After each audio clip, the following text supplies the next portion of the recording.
palavra de Deus para nós hoje encontra-se no Salmo 116, o versículo 3. Lemos assim: laços de morte me cercaram e angústias do inferno se apoderaram de mim. Caí em tribulação e tristeza. Difícil piorar. Me acompanhe. Morte. Laços de morte, angústias de inferno, caí em tribulação e tristeza.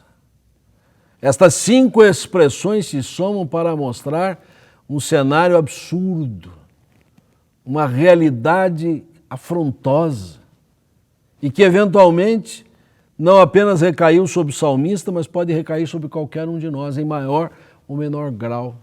Nada obstante, se aqui a gente pode declarar que um cenário como esse é difícil ser pior, eu quero aqui declarar: impossível não melhorar. Talvez até se diga, bom, chegou tão no fundo do poço que agora não tem jeito de piorar mais, né? Então vamos pelo menos ter expectativa de que melhore, mas é mais do que isso.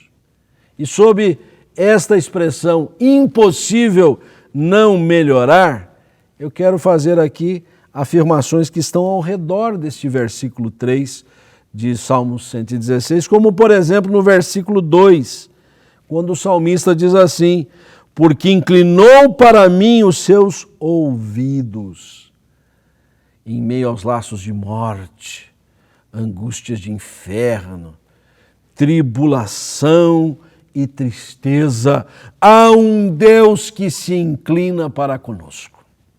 Há um Deus que se volta para com a nossa finitude. Há um Deus que não olvida de nós, não se esquece. Ele nos conhece, reconhece a nossa humilhação e vem ao nosso encontro e vem ao nosso encalço. Isto é bênção. O Senhor vai, sim, melhorar a nossa realidade. Mas também aquilo que o salmista diz no versículo 4.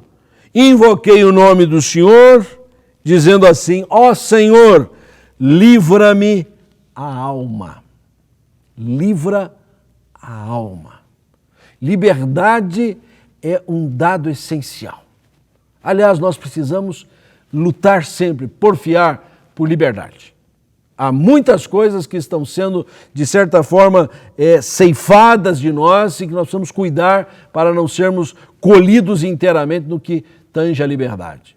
Especialmente nós que estamos nas lides espirituais e, por que não dizer, religiosas, temos lutado muito por aquilo que nos está assegurado, inclusive na Constituição do país, nossa liberdade religiosa.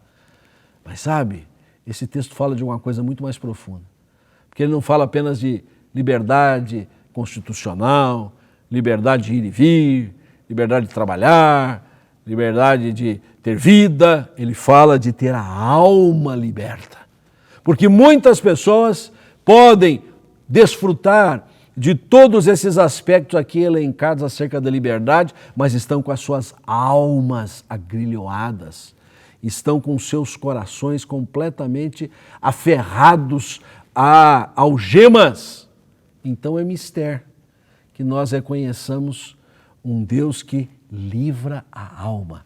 O Deus que se inclina para conosco é o Deus que liberta o homem na sua plenitude, liberta o coração do homem, liberta a alma do homem, que eventualmente até pode ter sua condição física, econômica, financeira, saúde física, algumas vezes agrilhoada, mas a sua alma está livre, livre do pecado, livre das amarras do diabo, livres porque Jesus nos libertou.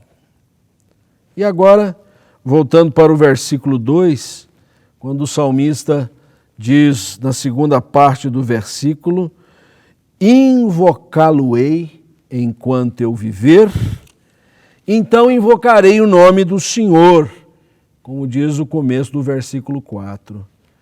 Se morte, angústia, inferno, tribulação, tristeza são cenários que a gente imagina é o fundo do poço, tendo Deus que se inclina para conosco, o Deus que nos liberta a alma, nós sabemos que esse Deus sempre pode ser buscado. Invocá-lo-ei, invocarei o nome do Senhor, invocá-lo-ei enquanto eu viver.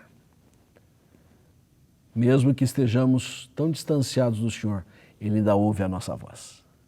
Mesmo que o pecado nos tenha deixado a milhares de milhas longe de Deus, Ele ainda pode ser alcançado pela voz do nosso coração. E a palavra está próxima de nós e todo que invocar o nome do Senhor será salvo. Aferremo-nos a esta palavra libertadora. Ó Deus, agradecemos a Ti porque nenhum cenário tão difícil, tão aterrador como esse que o salmista descreve, é impossível do Senhor reverter. O Senhor é Deus que se inclina para conosco, liberta a nossa alma e pode ser achado. Estamos buscando a Ti em tempo de poder achar-te. É assim que te pedimos em nome de Cristo. Amém.